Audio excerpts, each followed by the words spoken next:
السلام عليكم ورحمة الله وبركاته.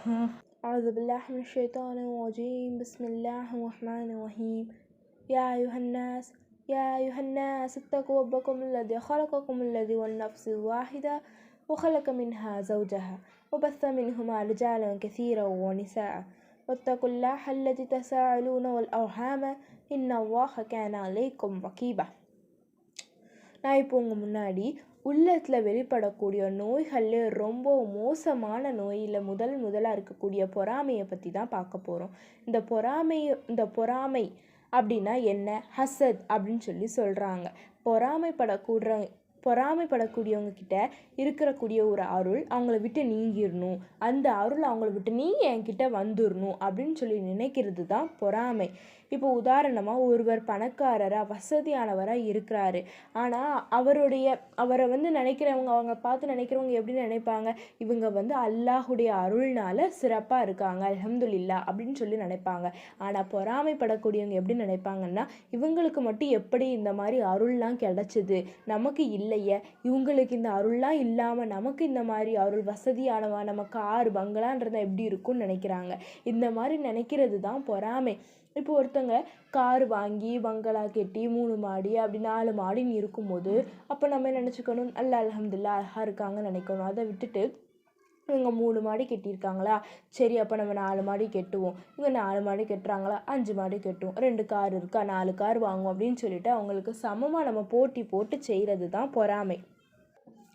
அப்துல்லா இப்னு as அவங்க அறிவிக்கிறாங்க, நபி ஸல்லல்லாஹு அலைஹி வஸல்லம் அவங்க சொன்னதாக சொல்கிறாங்க, ஒருத்தங்கிட்ட ரோம் பாரசீகம் இன்னைக்கு இருக்கக்கூடிய அந்த 2 வல்லரசு உங்கள் கையில் கிடைக்கிது, நீங்கள் வெற்றி பெற்று உங்கள் கையில் வச்சுருக்கீங்க, அதில் இருக்கக்கூடிய ஆயுதங்கள், பணம், சொத்து, நகை எல்லாமே உங்களுக்கு சொந்தமாகுது. அப்படி இருக்கும்போது நீங்கள் இந்த மாதிரி எல்லாம் வரும்போது நீங்கள் எப்படி இருப்பீங்க அப்படின்னு சொல்லிட்டு யார்கிட்ட கேட்காங்கன்னா, அப்துல் ரஹ்மான் இப்னு அவுஃப் அவங்ககிட்ட நபி அவங்க கேட்குறாங்க. அதுக்கு அவங்க என்ன தெரியுமா சொல்கிறாங்க?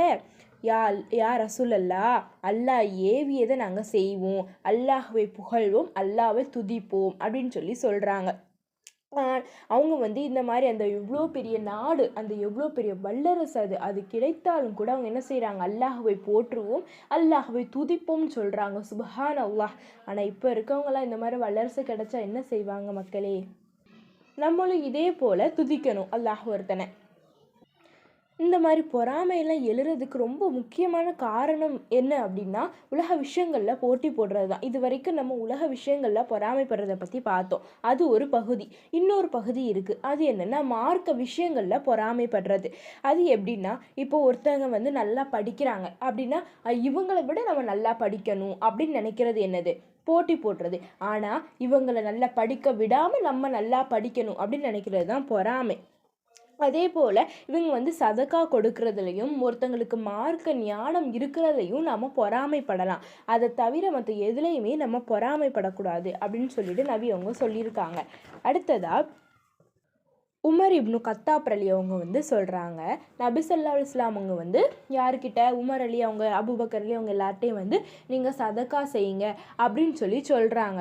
உடனே அவங்க யார்? உமர் அலி அவங்க அபூபக்கர் அலி 2 பேர் இருக்காங்க. அது அபூபக்கர் அலி நிறைய கொடுக்கணும், அவங்கக்கிட்ட போட்டி போட்டு நிறைய நம்ம சதக்கா செய்யணும்னு சொல்லிட்டு கொடுக்குறாங்க. உமர் அலி அவங்க அரை பகுதி, அதாவது நிறைய பாதி இது என்ன செய்கிறாங்க? சதக்கா செய்கிறாங்க. அப்போது நபி ஸல்லல்லாஹு அலைஹி வஸல்லம் அவங்க கேட்குறாங்க, உங்ககிட்ட உங்கள் குடும்பத்துக்காக நீங்கள் எவ்வளோ சேர்த்து வச்சுருக்கீங்கன்னு சொல்லி உமர் அலி அவங்ககிட்ட கேட்கும்போது உமர் அலி அவங்க சொல்கிறாங்க, நான் என்கிட்ட பாதி அளவு, ஒரு பங்கு இருக்குது அப்படின்னு சொல்லி சொல்கிறாங்க. இது அபூபக்கர் அலி அவங்ககிட்ட அதே மாதிரி கேட்கும்போது அவங்க சொல்கிறாங்க, யா ரசூலல்லாஹ், என்னுடைய அல்லாஹுவையும் என் தூதரையும் தவிர வேறு எதுவுமே என்கிட்ட இல்லை அப்படின்னு சொல்லி சொல்கிறாங்க. அப்போ உமர் அலி அவங்க சொல்கிறாங்க, அபூபக்கர் அலி அவங்களோட போட்டி போட முடியுமா அப்படின்னு சொல்லி அவங்க சொல்கிறாங்க. அதுக்கப்புறம் அல்லாஹ் தன்னோட திருமறை குரானில் சொல்கிறான், 2:109 வசனத்தில் சொல்கிறான், ஒத்த கசீரும் மின் அஹ்லில் கிதாபி லவ் யருத்தூனக்கும் மின் பஅதி ஈமானிக்கும் குஃபாரா வேதத்தையுடையோரில் அநேகர் உண்மை அவர்களுக்கு இன்னதென தெளிவாக தெரிந்த பின்னும் அவர்களுக்குள்ள பொறாமையின் காரணமாக நீங்கள் ஈமான் கொண்ட பிறகும் உங்களை நிராகரிப்போராக திருப்பிவிட வேண்டும் என்று இணை ஆசை வைக்கிறார்கள் அப்படின்னு சொல்லி அல்லாஹ் சொல்கிறான். இந்த வசனத்தில் அல்லாஹ் என்ன சொல்கிறான்னா, நிறைய பேர் உண்மைகளை தெரிஞ்சுமே இந்த பொறாமைப்படக்கூடாது அப்படிங்கிற ஒரு விஷயத்தை தெரிஞ்சிருந்துமே பொறாமைப்பட்டு நிராகரிப்போராக கூட ஆகிவிடுறாங்க அப்படின்னு சொல்லி சொல்கிறான். நபி ஸல்லல்லாஹு அலைஹி வஸல்லம் அவங்க சொல்கிறாங்க, நெருப்பு விறகை தின்பது போல் பொறாமை நன்மைகளை தின்றுவிடும் சொல்கிறாங்க. நம்ம எவ்வளோ நன்மைகள் செய்தாலும் பொறாமை அப்படிங்கிற ஒரு விஷயம், அந்த குணம் நம்மக்கிட்ட இருந்தாலே நம்மளுடைய நன்மைகள் எல்லாமே அழிந்துரும் அப்படின்னு சொல்லி சொல்கிறாங்க. எனவே நம்ம பொறாமை அப்படிங்கிற குணம் இல்லாமல் இருப்போமாக. அந்த மார்க்க ஞானத்திலையும் சதக்கா கொடுப்பதையும் தவிர வேறு எதிலையுமே நாம் பொறாமை கொள்ளாமல் நல்லபடியாக இருப்போமாக, நல்லடியார்களாக வருவோமாக என்று கூறி எனது உரையை முடிவு செய்கின்றேன். வாஹி தௌஹானா அல்ஹம்துலில்லாஹி ரப்பில் ஆலமீன். அஸ்ஸலாமு அலைக்கும் வரஹ்மத்துல்லாஹி வபரகாத்துஹு.